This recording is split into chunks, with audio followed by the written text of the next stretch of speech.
I'm James Harrison. I'm 35 years old, and on my late father's birthday, my own brother told me I wasn't welcome at the family dinner, just moments after I overheard his wife say the real gift would be when I ended up homeless. Before I tell you how I canceled the $3,500 mortgage I was paying for them and took back my life, do me a favor and let me know where you're watching from in the comments down below. It helps to know I'm not just talking to an empty room here. It all came crashing down on a Tuesday, a day that was supposed to be about memory, about honor. It was supposed to be about my dad, Robert. He's been gone 20 years now, but his ghost has shaped every decision I've ever made.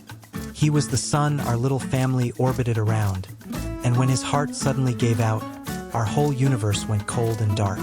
But we always got together on his birthday. It was the one sacred, unbreakable tradition.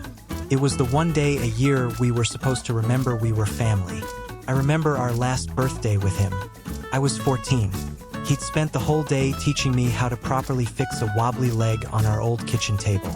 Measure twice, cut once, son, he'd said, his hand warm on my shoulder. And always build on a strong foundation. That night, we had a simple cake, and he gave me and Michael each a crisp $20 bill. Felt like a fortune. That was Dad. Simple, strong, dependable. This year, I thought I'd honor that memory properly. I'd spent the better part of 2 months in my small workshop, carving a chest set out of walnut and maple for my younger brother, Michael. The smell of the sawdust brought Dad right back into the room with me. I remembered him teaching us the game, his patience as Michael's small fingers struggled with the pieces. I carved each piece with a specific memory in mind. The king looked a little like Dad, steady and strong. For his boys, my nephews Thomas and Noah, I had custom-painted model cars, perfect replicas of the '67 Mustang Dad and I had dreamed of restoring one day. And for Sarah, Michael's wife, well, for Sarah, I had swallowed my pride and bought an expensive, elegant tea set. Bone china, with delicate, hand-painted blue flowers. Felt like a diplomatic mission, peace offering. It was a stupid, desperate hope that this gift might finally bridge the chasm that had been widening between us for years. I wanted her to see me not as a threat or a resource, but as a brother. I pulled up to their big, beautiful colonial house in a quiet suburban cul-de-sac. The kind of house I, an architect, could appreciate but could never afford for myself because my income was perpetually diverted. The gifts were nestled in a large paper bag on the passenger seat. The house was lit up, glowing with a warmth that felt like a movie scene. For one naive second, I let myself believe that the warmth was real, that this time would be different. I walked up the stone pathway, the crunch of gravel under my shoes the only sound in the crisp autumn air. I was about to ring the bell, my heart doing a nervous little flutter, when I heard voices drifting from the dining room window. It was cracked open just an inch. It was Sarah's voice, sharp and clear as glass. "No, Mom, don't worry about him showing up." I made sure Michael told him to stay away. I froze solid. My hand, raised to press the doorbell, remained hovering in midair. Her laugh, which followed, was not a happy sound. It was brittle and cold. "He's not invited this year," she said, a note of finality in her tone. "Or any year if I have my way." My heart hammered against my ribs, a frantic, trapped bird. My breath hitched in my throat. I couldn't move. I could only listen as she delivered the final, devastating blow. "You know what would be a real birthday present for Robert?" she said, and the sheer contempt in her voice was a physical thing. "When that loser brother of his finally ends up homeless. Now that would be a cause for celebration." The world tilted. The strength went out of my fingers. The gift bag, with its carefully chosen symbols of love and hope, slipped from my grasp. It didn't just fall. It hit the concrete path with a sickening final crunch, followed by the high, tinkling death rattle of 100 tiny pieces of shattered china. Inside, I heard a child's voice. Thomas, probably, ask, "Who's at the door?" And then I heard Michael's voice, not angry, not surprised, just tired, hushing him. "It's nobody, buddy. Just the wind. Just the wind." I didn't wait for them to look outside. I turned, my movements stiff and robotic, and walked back to my car. As I drove away from the warm glow of that house, I wasn't just driving away from a family dinner. I was driving away from a 20-year-old lie I had been telling myself. The lie that sacrifice would one day be rewarded with love. I finally understood my father's lesson. A foundation has to be strong, and the one I had built my entire life on had just crumbled into dust. To understand why a 35-year-old man would let it get that bad, you have to understand the kid I was at 15. You have to understand the weight of a ghost and the burden of a promise you make to that ghost without ever saying the words out loud. When Dad's heart stopped, it felt like the world should have stopped, too. But it didn't. The bills kept coming. The dust kept settling. The world kept turning, and it was threatening to turn right over on top of us.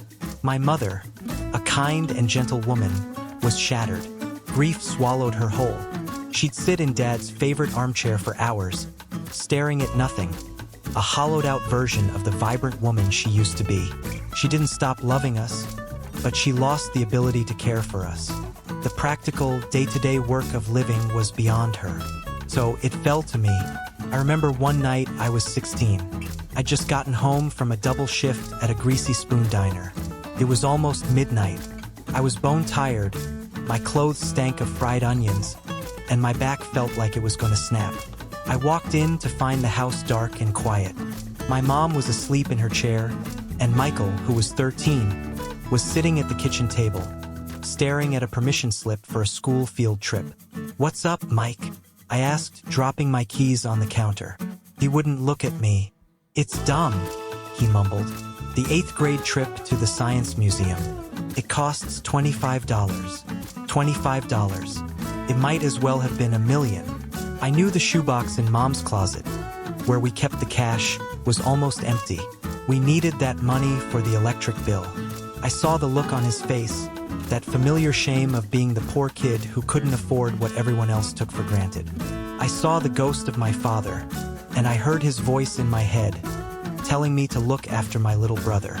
I reached into my pocket and pulled out the crumpled tips I'd made that night. $32. I smoothed out a 20 and a 5 and pushed it across the table to him. "There," I said, trying to sound cheerful. "Go have fun at the museum." His face lit up. "Really? Thanks, James." He ran off to his room, permission slip in hand, without a second thought about where that money came from or what it meant for the rest of our week. And I stood there in the dark kitchen, my back aching, knowing I'd have to beg my boss for an extra shift to make up for it. That was the moment the pattern was set. His happiness became my responsibility. His needs became my burden. I fought my way through community college and then a state university, always working. I chose architecture because Dad loved building things. He had this workshop in our garage, and the smell of sawdust and varnish was the smell of my childhood. He taught me that a structure was only as good as its foundation. I took that lesson and applied it to my family. I would be their unshakable foundation, and I succeeded. I clawed my way into a great job at a top architectural firm. I wasn't wealthy, but I was stable. I was the family success story, the one who made it out, but I never really left. My life's mission was to ensure they never had to feel that kitchen table shame ever again. Michael drifted through life. He was charming and handsome, and things just seemed to fall into his lap. Or rather, I placed them there. I co-signed for his first car. I paid off his credit card debt after a business idea involving selling vintage t-shirts online went bust. I was his safety net, his backstop, his foundation. Then came Sarah. When Michael met her in college, I was genuinely thrilled. She was ambitious, studying business, and seemed to have her head on straight. "This is it," I told my best friend, Marcus, over a beer. "She's going to be the one who finally gets him to grow up." Marcus, who has known me since we were 10 and has the cynical realism I've always lacked, just grunted. "Or she's the one who's going to professionalize the operation." I had no idea how right he was. The wedding was the first major red flag, a giant 5-alarm fire I chose to interpret as a sparkler. They'd been engaged for a few months when Sarah and Michael invited me to dinner to discuss the plans. We were at a nice Italian restaurant, one I was paying for. Sarah unveiled a binder, thick with swatches, photos, and spreadsheets. She wanted a full-blown fairy tale at the Ashton, an exclusive historical estate that charged more for a Saturday night than I made in 3 months. I tried to be gentle. "This is beautiful, Sarah. It really is. But the cost, Mike, this is more than a down payment on a house. Are you sure this is how you want to start your life together? In debt?" Michael just poked at his pasta, refusing to meet my eyes. That was his tell. He was letting Sarah do the driving. Sarah placed her hand on my arm, her nails perfectly manicured. Her smile was sympathetic, but her eyes were cold steel. "James," she began, her voice dripping with practiced sincerity. "I understand your concern. You've always been so practical. It's one of the things Michael and I admire about you. But this isn't about being practical. This is about a dream. It's Michael's dream, too. He just doesn't want to burden you." She squeezed my arm. "Don't you want to see your brother have his dream wedding?" It was a masterclass in manipulation. In one breath, she complimented me, acknowledged Michael's supposed feelings, and framed any opposition as me denying my brother's happiness. I called Marcus that night. "She wants a $60,000 wedding," I said, my voice hollow. "And you're going to pay for it, aren't you?" he said. It wasn't a question. "It's for Michael," I argued, even as the words tasted like lies. "No, it's for her," he said bluntly. "James, a wedding is one day. A marriage is a lifetime. They're starting the lifetime with a giant lie, funded by you. This isn't a foundation. It's a stage set. And you're the crew, working in the dark to make sure the stars on stage look good." I should have listened. God, I should have listened. But I was trapped in the role I'd created for myself. I went to my 401k, the fund I'd so carefully built for my own future, and I made the withdrawal. $45,000. The penalty alone was staggering. I felt sick as I signed the papers. At the wedding, as I stood to give my best man speech, I looked out at the sea of faces, the lavish flower arrangements, the crystal glasses. I saw Sarah, radiant in her designer dress, give me a small, triumphant smile. It wasn't a thank you. It was a gotcha. She knew she owned me. After the wedding, things changed. I became the inconvenient brother-in-law.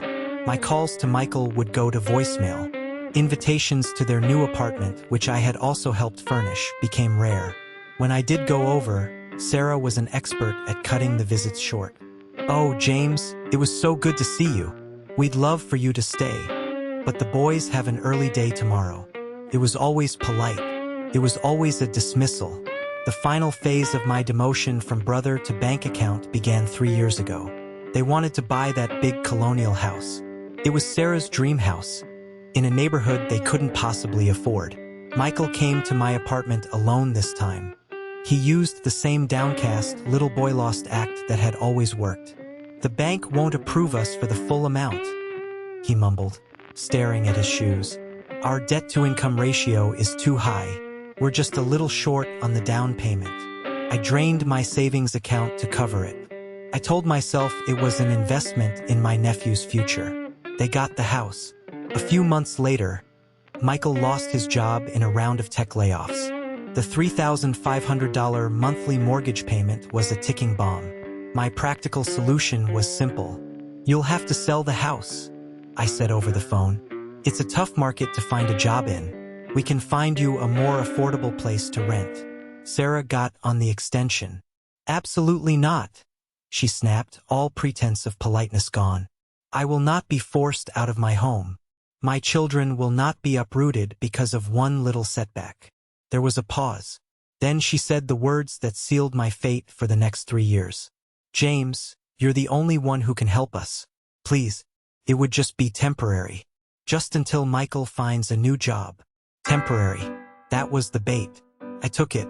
I started making the payments. $126,000 over 3 years. Michael found a new job, but the temporary situation became permanent. There was always a reason. A car repair, a vacation Sarah deserved, braces for Thomas. My money became a line item in their budget, as dependable and invisible as the water in their pipes. And as I sat in my quiet apartment, the ghost of my father whispering in my ear, the echo of that shattered tea set ringing in my mind, I finally saw the full picture. Marcus was right. It was a stage set, but the play was over. The lights were coming up, and I, the stagehand, was finally walking out of the shadows. I picked up the check I had written for their mortgage, and with a sense of clarity that was both terrifying and exhilarating, I tore it to pieces. The first business day after a life-altering decision is a strange thing.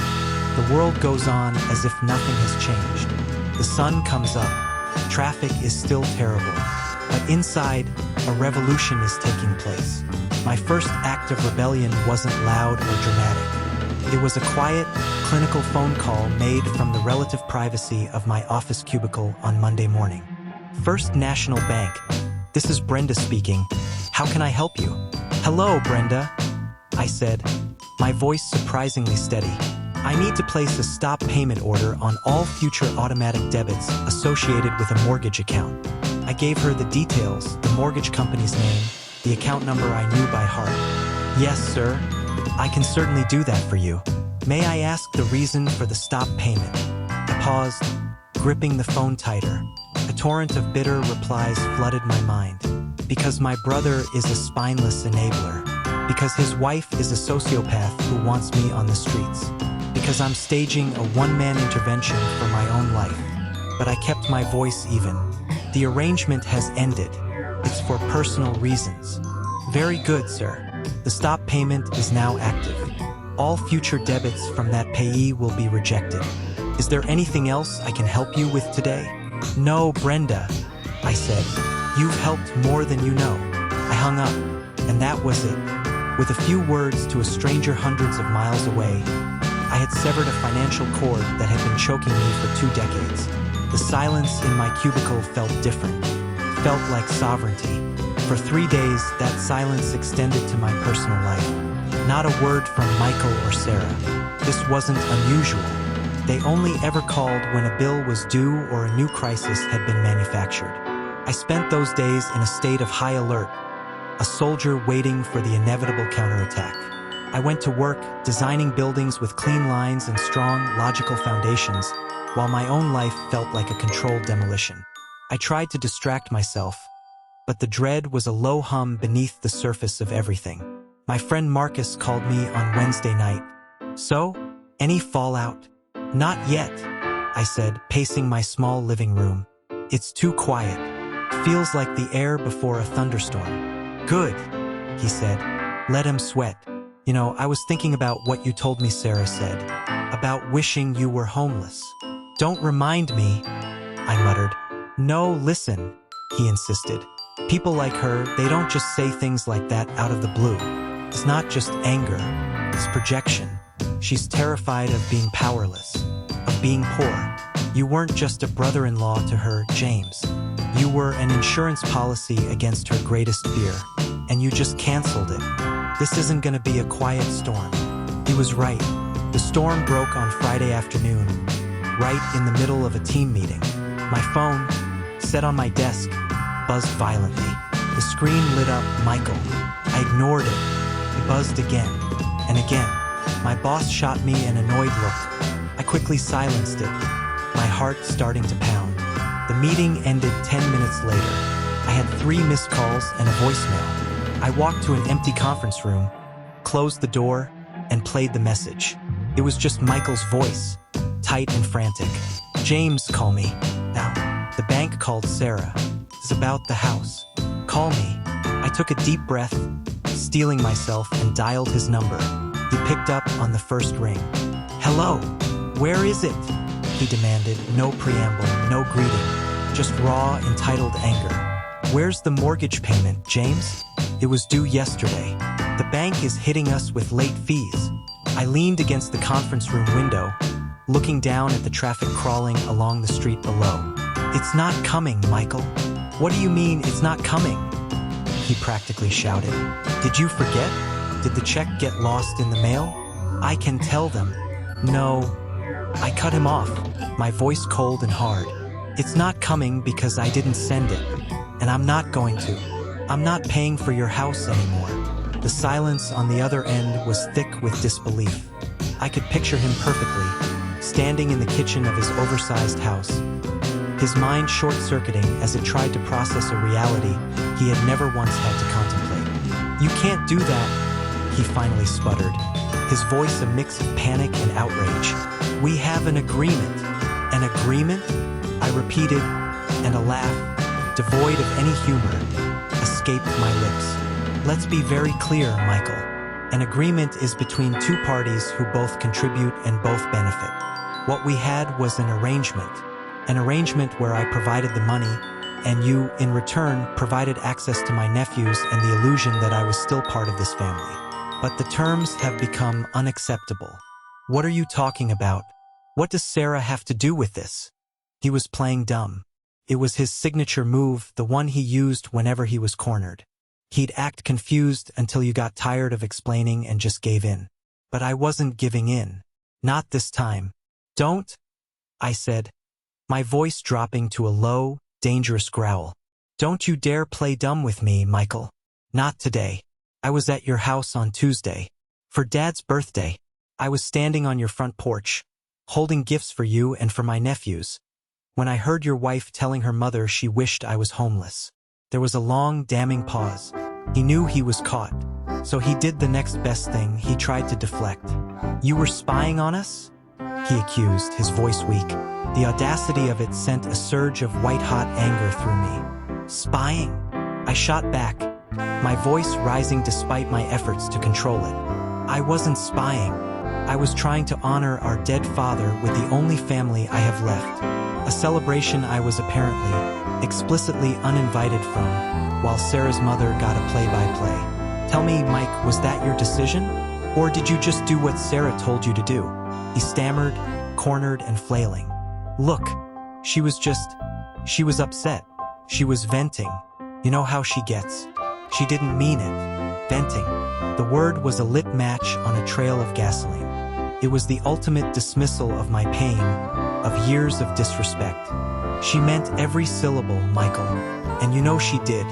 You stood there in that house I pay for, and you let her say it. You heard me drop those gifts on the porch, and you told your own son it was just the wind. You chose her comfort over my basic human dignity. You've been making that choice for years." His tone turned cold, the last resort of a man who has lost the argument. "So this is what it is, then? This is blackmail? You're going to use money to punish us because your precious feelings got hurt." That was the final blow, the one that shattered the last microscopic piece of the pedestal I had kept him on. He didn't see the sacrifice. He didn't see the love. He didn't see the betrayal. He only saw the money. He saw me as a transaction. And in his mind, my refusal to continue the transaction was a petty, vindictive punishment. My voice trembled, but it was with the force of an earthquake, not the shaking of a leaf. "This is not about punishment, Michael," I said, each word carved from ice. "This is about respect, a concept you and your wife seem to have forgotten. I have spent 20 years of my life putting you first. I put you through college. I paid for your wedding. I have paid for your house, your car, your vacations. I am 35 years old, and my retirement account is a joke because I gave my future to you so you could have a comfortable present. And in return for this unending generosity, you let your wife treat me like something she scraped off her shoe. You stood by and co-signed her cruelty." I was breathing heavily now, the words pouring out of a place I had kept locked away for decades. "So no, I am not paying the mortgage. This is not about my hurt feelings. This is about my self-respect. Something I've just discovered is not for sale. That is your house, Michael. That is your wife. And as of this moment, it is 100% your problem." I didn't wait for a reply. I didn't want to hear another excuse, another lie, another accusation. I ended the call. My hand was shaking so badly I had to put the phone down on the conference room table. My heart was a drum solo against my ribs. But underneath the adrenaline, underneath the anger, was a feeling I hadn't felt in years. It was the terrifying, exhilarating, breathtaking feeling of being free. I knew the real storm was still coming, but for the first time in my life, I felt ready to face it head-on. The in-person confrontation came sooner than I expected. Not the next day, but the day after. Sunday morning. It seemed they needed a day to strategize, to figure out how to handle the unprecedented malfunction of their personal ATM. The knock on my apartment door was sharp, impatient. I opened it and there was Michael. He looked like he'd been dragged through a hedge backward. His hair was uncombed, his eyes were bloodshot, and he was wearing the same wrinkled shirt from the day before. The scent of stale coffee and desperation rolled off him in waves. "We need to talk," he said, trying to shoulder his way past me. I didn't move. I planted my feet and blocked the entrance. "We talked on Friday. I'm all talked out." "James, please," he said, his voice cracking. The anger from the phone call had evaporated, replaced by raw panic. "You don't understand. The bank sent an official notice. A notice of default. It's a legal document, James. They said if we don't make a payment in 30 days, they'll start foreclosure proceedings." Foreclosure. He said the word like it was a death sentence. "I understand what foreclosure is, Michael. It's what happens when you don't pay your mortgage." He ran a hand through his greasy hair, a gesture so like our father's that it sent a familiar, painful pang through my chest. The old instinct flared, the urge to fix it, to smooth it over, to make the worry on his face go away. It was a reflex honed over 20 years. But then I saw it, the black SUV pulling up to the curb behind him. Sarah got out, slamming the door with a crack that echoed in the quiet Sunday morning air. Her face was a thundercloud. She marched up the walkway, her expensive heels clicking angrily on the pavement. "I knew he wouldn't handle this right," she said.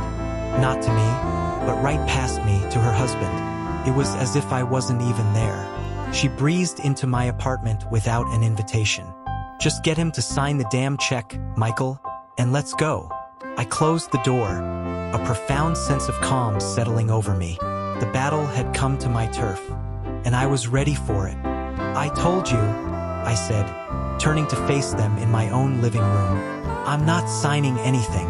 Sarah spun on me, and any pretense of civilized behavior vanished. The mask of the charming, put-together suburban mom didn't just crumble. It was obliterated. Her face, which I had seen smile sweetly at PTA meetings, twisted into a sneer of pure ugliness. "You smug, self-righteous bastard," she spat, her voice thick with venom. "You think you're so much better than us, don't you? Sitting up here in your sad little bachelor pad, judging everyone. You get some kind of sick pleasure out of this, watching us squirm." "This isn't about pleasure, Sarah," I said, my voice dangerously quiet. "It's about consequences." "Oh, is it?" She shot back with a harsh, grating laugh. "Let me tell you something about your precious money, James.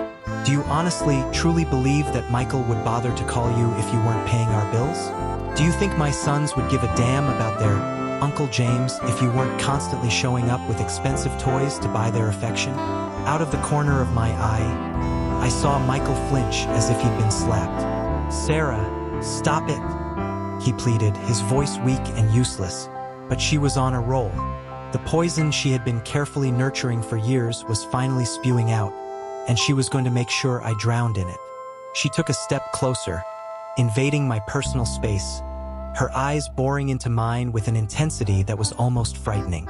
"The truth is, James, you've been buying your way into our lives because you have nothing else. You have no wife. You have no children of your own. You have no one else to burden with your pathetic, clingy neediness. You need us.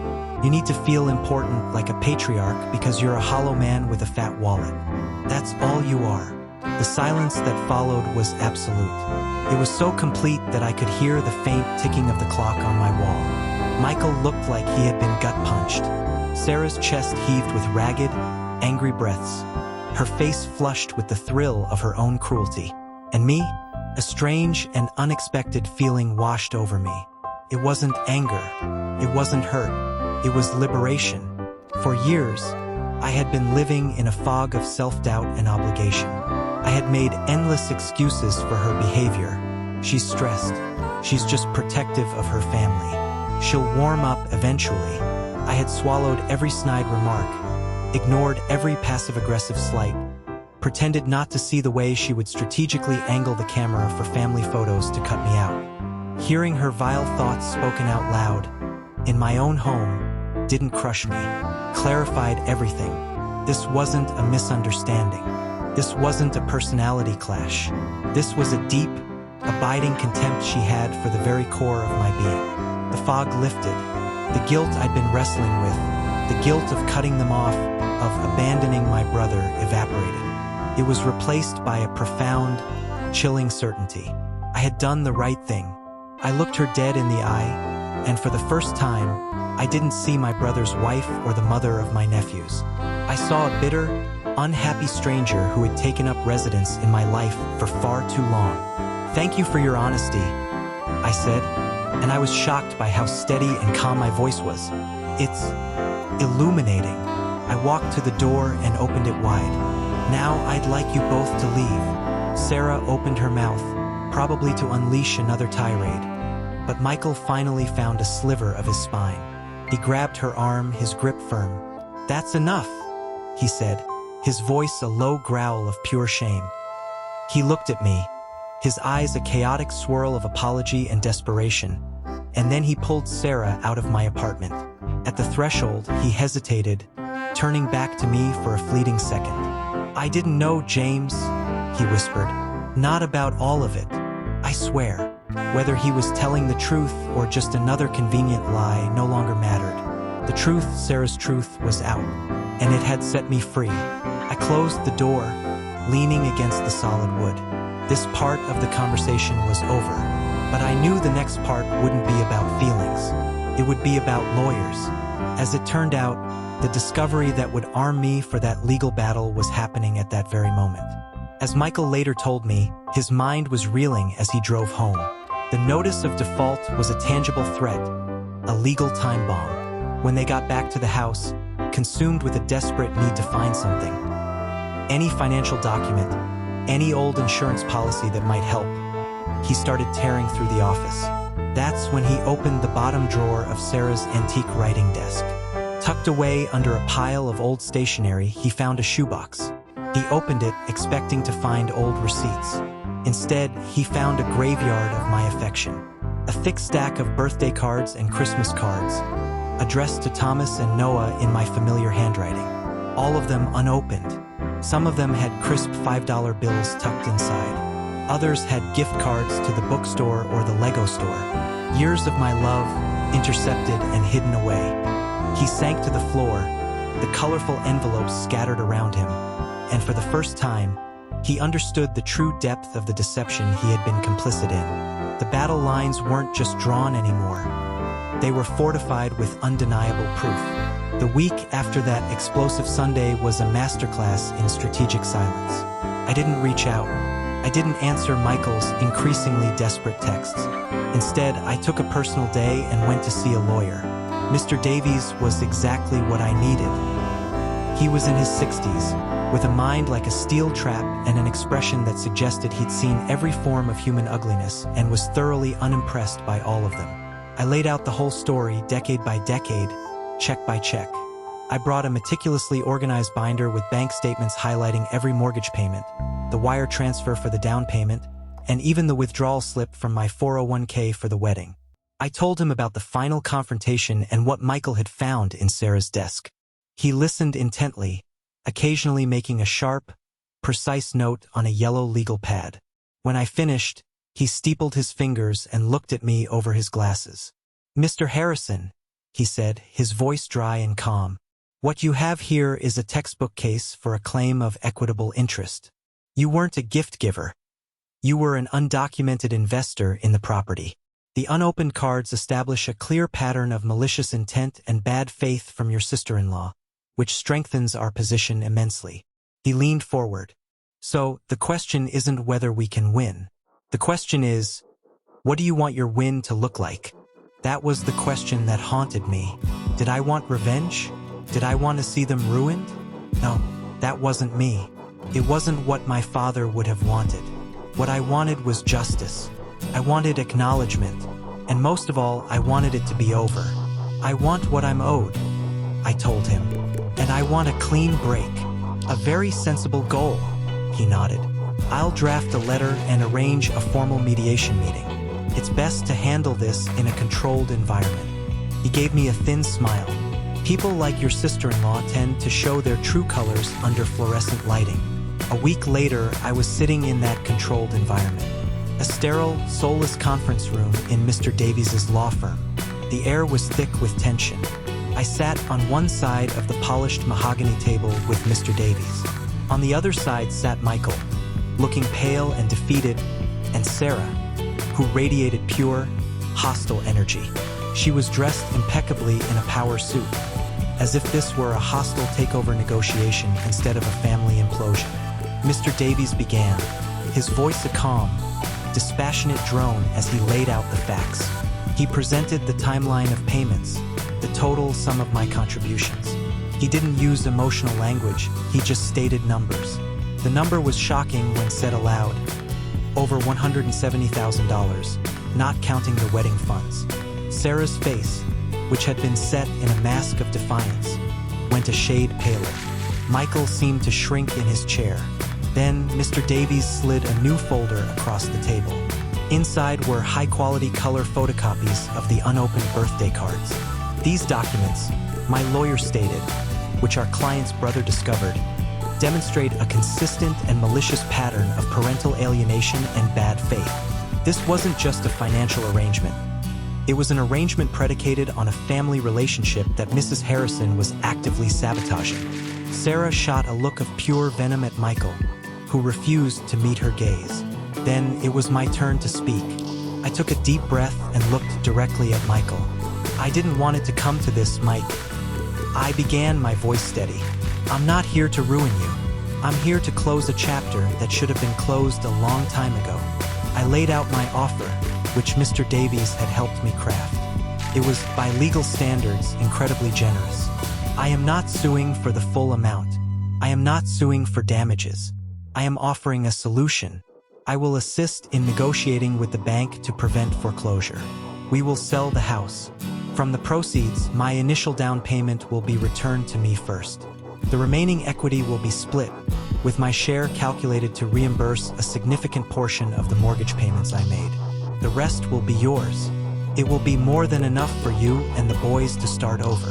I paused, letting that sink in. It was a lifeline, a way out for them that was clean and fair. But it comes with one non-negotiable condition, I said, my gaze shifting to Sarah for the first time. I want a formal, written apology, addressed to me and to my nephews. An apology for the lies, for the years of disrespect, and specifically for intercepting their mail and attempting to sever their relationship with their uncle. The silence in the room was a living thing. This was it, the moment of reckoning. All Sarah had to do was swallow her pride, sign a piece of paper, and she could walk away with her husband and a safety net. It was the easiest choice in the world. She looked at me, her eyes glittering with a strange, wild light, and then she started to laugh. It wasn't a real laugh. It was a short, sharp, ugly burst of sound. Apologize? She hissed, the words slithering out of her mouth. Apologize to him? For what? For protecting my family from his needy, manipulative influence. She stood up, her chair scraping loudly against the floor. The power suit, the calm facade. It all melted away, revealing the raw, ugly core underneath. You think you've won, don't you, James? She sneered, her voice rising. You come in here with your slick lawyer and your little pile of papers, trying to ruin us. You were always jealous. Jealous of Michael. Jealous that he had a wife and a family and a life, while you had nothing but your money. Sarah, please, just sit down, Michael begged, his voice a pathetic whisper. No, she shrieked, turning on him. I will not sit down. Are you going to let him do this to us? Are you going to let your pathetic loser of a brother destroy everything we've built? She took a step back, her chest heaving, and delivered her ultimatum, pointing a trembling, perfectly manicured finger at me.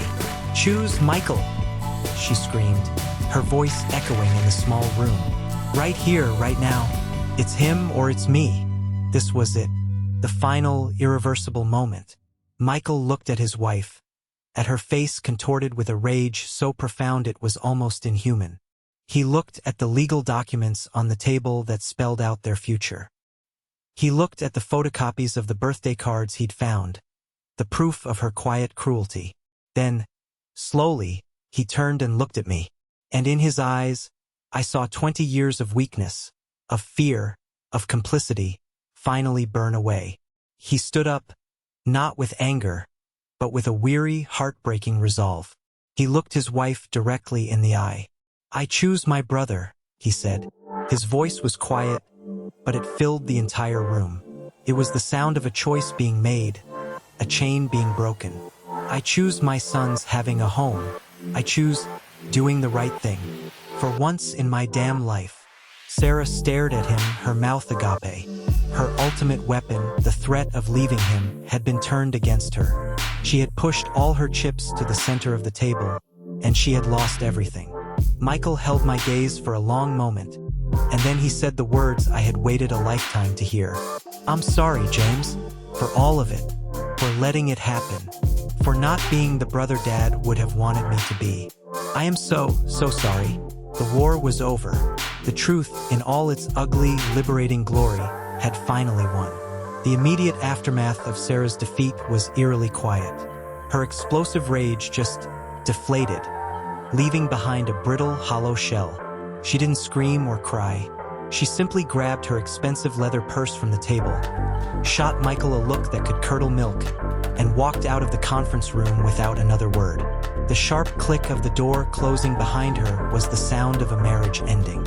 In the stunned silence that followed, Michael sank back into his chair and buried his face in his hands. His shoulders shook with silent sobs. Mr. Davies, with a discretion born of long experience, quietly gathered his papers. "I'll give you a moment," he said, and slipped out of the room.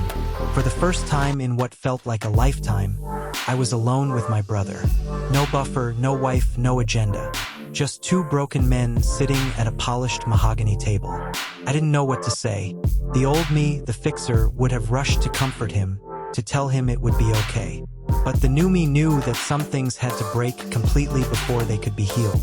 So I just sat there and let him cry. After a few minutes, he looked up, his eyes red and swollen. "She's really gone," he said, his voice thick with a strange mix of grief and relief. "Yeah, Mike," I said softly. "She is. What do we do now?" he asked, looking at me like he was a child again. "Now," I said, leaning forward, "we do what we should have done from the start. We handle it. Together." That day marked the beginning of a strange and difficult partnership. With Mr. Davies's guidance, we moved forward with the plan to sell the house. It was the only logical path. The house was a monument to a life that was a lie, and neither of us wanted to set foot in it again unless we had to. The most difficult part was going back one last time to clear out their personal belongings. We agreed to do it together on a Saturday when the real estate agent had scheduled an open house. Walking through those rooms was surreal. The furniture was all perfectly staged, scrubbed clean of any personality, ready for prospective buyers. But the ghosts were still there. In the living room, I stood by the fireplace where they'd hung Christmas stockings. I remembered the year Noah had asked why Uncle James didn't have one, and Sarah had quickly distracted him with a new toy. In Michael's old office, he found a box tucked away in the closet labeled Dad's Stuff.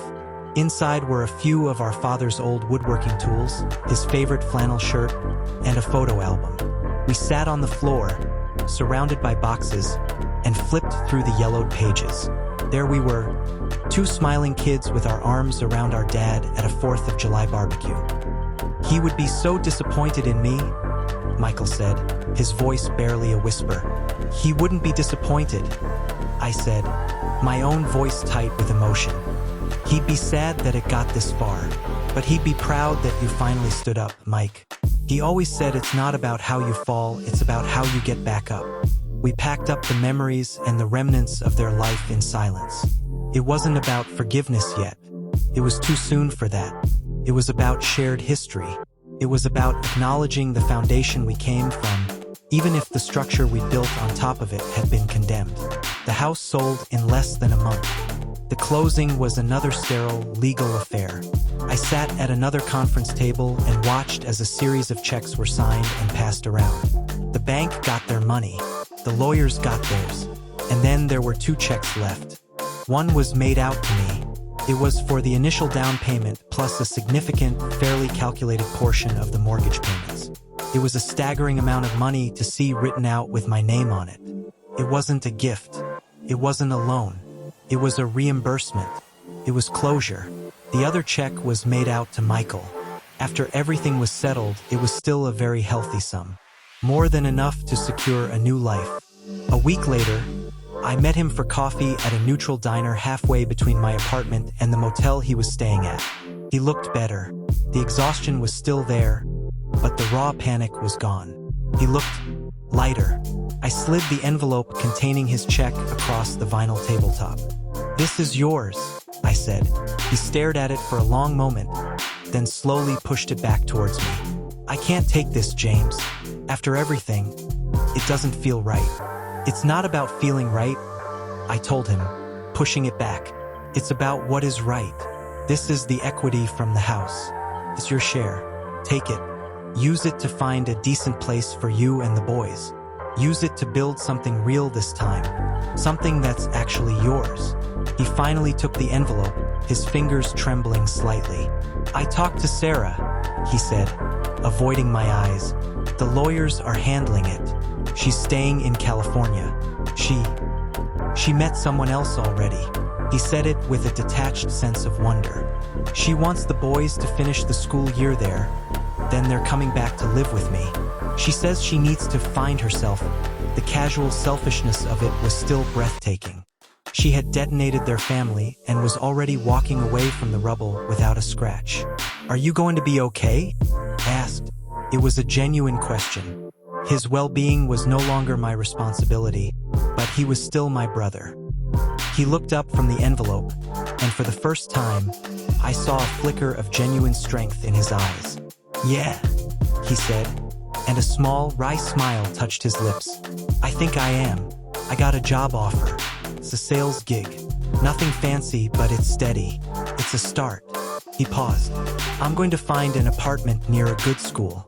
A small one I can afford on my own." We finished our coffee in a silence that was no longer awkward, but thoughtful.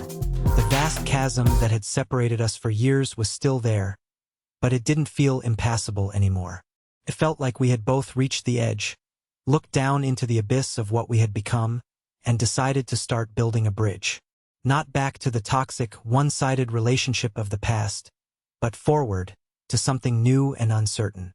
As I walked out of the diner and into the bright afternoon sun, I felt a weight lift from my shoulders that I hadn't even realized I was still carrying. The financial chains were broken. The emotional debt was settled. I had my money back, yes, but what I had truly gotten back was my life. The storm had passed. The floodwaters were receding. And for the first time in my adult life, I was standing on solid ground that was entirely my own. The year that followed the sale of the house was a process of excavation. I was digging myself out from under the rubble of 2 decades of misplaced duty. The silence was the most jarring part. For years, my life had been punctuated by the rhythms of their needs. The dread of a phone call asking for money, the low-grade anxiety of an impending family event, the constant mental calculus of my finances versus theirs. Now there was just quiet, and in that quiet, I had to figure out who James Harrison actually was when he wasn't playing the role of savior and provider. My colleague Elena became my unofficial guide back to the world of the living. She was smart and funny, with a no-nonsense attitude that I found incredibly refreshing. She noticed me eating lunch at my desk every day, a sad sandwich hunched over my keyboard, and simply refused to let it continue. "Absolutely not," she declared one Tuesday, dropping a stack of takeout menus on my desk. "The design team is ordering Thai. You are a member of the design team. Therefore, you are eating pad CEW with us. It's simple logic." I found myself smiling for the first time in weeks. That lunch was a revelation. They talked about normal things, a frustrating TV season finale, their kids' soccer tournament, the best place to get a decent bagel. It was like listening to a foreign language I desperately wanted to learn. A few weeks later, Elena mentioned her brother ran a community center that offered adult art classes. "You're an architect, James?" she said, leaning against my cubicle wall. "You spend all day making precise, logical lines for other people.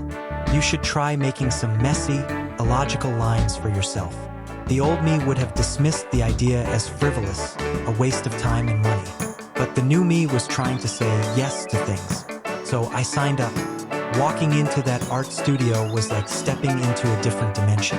The air smelled of turpentine and clay and potential.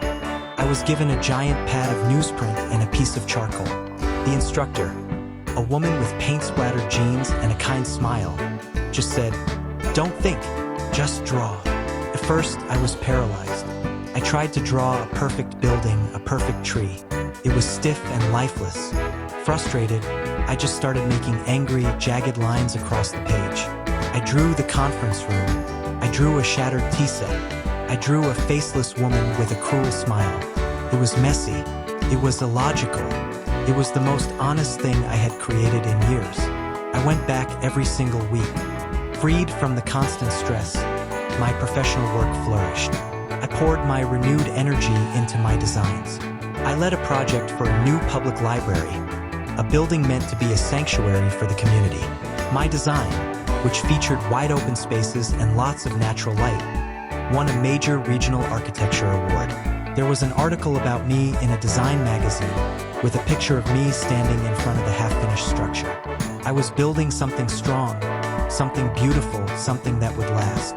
And it was all mine. Michael, meanwhile, was on his own, much quieter path of reconstruction. He used his share of the money from the house to rent a modest 2-bedroom apartment in a clean, safe complex with a good elementary school. It was a world away from the 4-bedroom colonial with the granite countertops. But it was a home he could afford. It was real. I went to visit him about 6 months in. The boys, Thomas and Noah, were thrilled to see me, tackling me at the door. The apartment was small, but it was clean and filled with the comfortable clutter of life. Michael was in the middle of helping Thomas with a diorama for a school project. He was patient and engaged, a different man from the distracted, disconnected father I had known. "It's not much," he said, gesturing around the small living room with a self-conscious shrug. "It's perfect, Mike," I said, and I meant it. "It's yours." He was slowly, painstakingly becoming the father he was always meant to be. He was teaching his sons about responsibility, not by giving them things, but by giving them his time.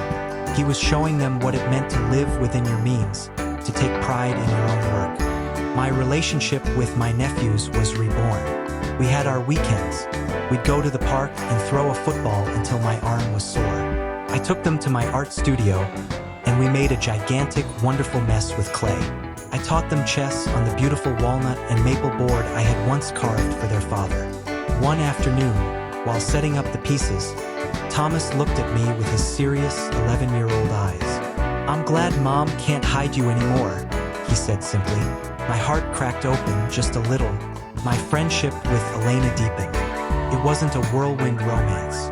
It was a slow, steady burn built on shared lunches, inside jokes at the office, and long conversations during walks after work.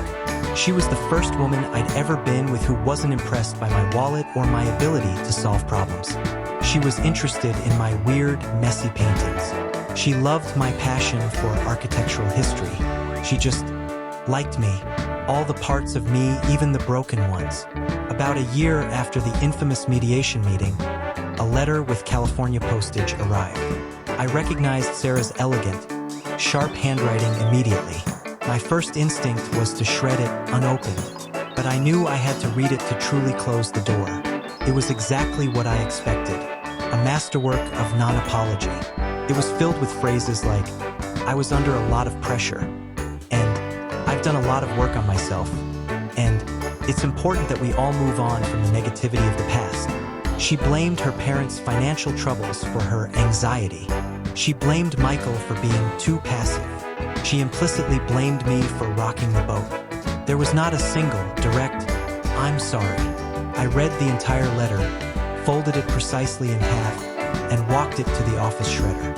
As I watched the machine chew her carefully crafted excuses into a meaningless confetti of paper, I felt a profound sense of peace. She no longer had any power over me. Her words were just noise. I had already moved on. The new dawn of my life wasn't a single, brilliant sunrise. It was 1,000 small ones. It was the pride in Michael's voice when he told me he'd gotten a promotion. It was the easy laughter of my nephews as they beat me at checkers. It was the comfortable warmth of Elena's hand in mine. It was the deep, satisfying joy of creating a perfect line on a canvas. I had lost the family I thought I was supposed to have, but I had found myself. And in doing so, I had finally started to build a real one on a foundation of solid rock. The anniversary of my father's birthday came around again. A year to the day since my life had shattered and been reborn on that cold, concrete path. This year, there was no dread, no sense of performing a duty. There was only a quiet anticipation. The invitation wasn't a formal thing. It was a simple text from Michael.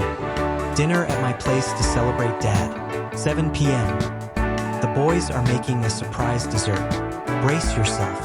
I walked up to the door of his modest apartment, and this time I was invited in. The moment he opened the door, the warmth that hit me was real. It smelled like roast chicken and, faintly, something burning, the surprise dessert, no doubt. The boys, Thomas and Noah, ran up and gave me a real, flying hug, leaving chocolate smudges on my shirt. The apartment was small, yes, but it was overflowing with life. Their messy, vibrant artwork was taped to every available surface. A half-finished Lego castle of epic proportions dominated the coffee table. Michael was in the kitchen, wearing a Kiss the Cook apron that was definitely a gift from the boys, and he was smiling a real, genuine smile. Dinner was simple and perfect. We ate at his small kitchen table. We talked. We laughed. Michael told a funny story about a disastrous sales call. I told him about a stubborn client at my firm. The boys argued about who was better at soccer. It was normal. It was beautifully, wonderfully normal. There were no hidden agendas, no unspoken resentments. After dinner, the boys, with great ceremony, presented their dessert. It was a lopsided chocolate cake, slightly burnt on the edges, with Happy B-Day Grandpa written in crooked blue frosting. It was, without a doubt, the best cake I had ever eaten. After they had devoured their masterpiece, Michael cleared his throat. "Hey, James, I've got something for you." He disappeared into his bedroom and came back with a clumsily wrapped, rectangular gift. I opened it carefully. Inside was a small, incredibly detailed architectural model. It was made of balsa wood and precisely assembled. I stared at it, my breath catching in my throat. It was a house, a modern, clean-lined cabin with huge glass windows designed to look out onto a forest. It was a design I had sketched in a tattered notebook 2 decades ago in a college drafting class. It was my dream house, a secret vision of a life for myself that I had packed away and long since forgotten about. He must have found the old notebook when we were cleaning out the storage unit. "I figured you've spent enough time and money building houses for everyone else," he said, his voice a little thick with emotion. "It's about time you started building something for yourself." I couldn't speak.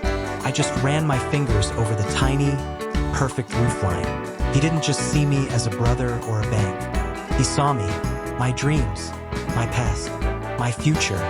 Later that evening, after the boys were in bed, Elena, who had come over for dessert and fit into the happy chaos of my new family as if she'd always been there, was reading on the couch.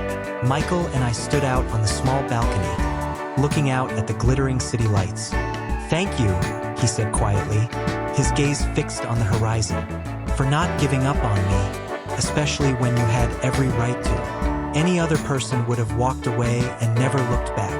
I looked at my brother, this new version of him, humbled, stronger, kinder, the man he was always meant to be, underneath all the fear and entitlement. "I didn't give up on you, Mike," I said, putting a hand on his shoulder. "I just stopped giving up on myself." We stood there for a long time, in a comfortable, easy silence, the sounds of our new life, the rustle of a turning page, the hum of the city, filling the space between us. I had spent 20 years being the person I thought my family needed. I had paid a high price to reclaim my own dignity. But standing there on that balcony, breathing in the cool night air, surrounded by a love that was earned and real, I knew with a certainty that settled deep in my bones, oh, how worth it was. Thank you for listening to my story. I hope it touched you in some way. Have you ever been in a situation where you had to choose between keeping the peace and keeping your self-respect? Please share your story in the comments below. And don't forget to like and subscribe so you don't miss what's next.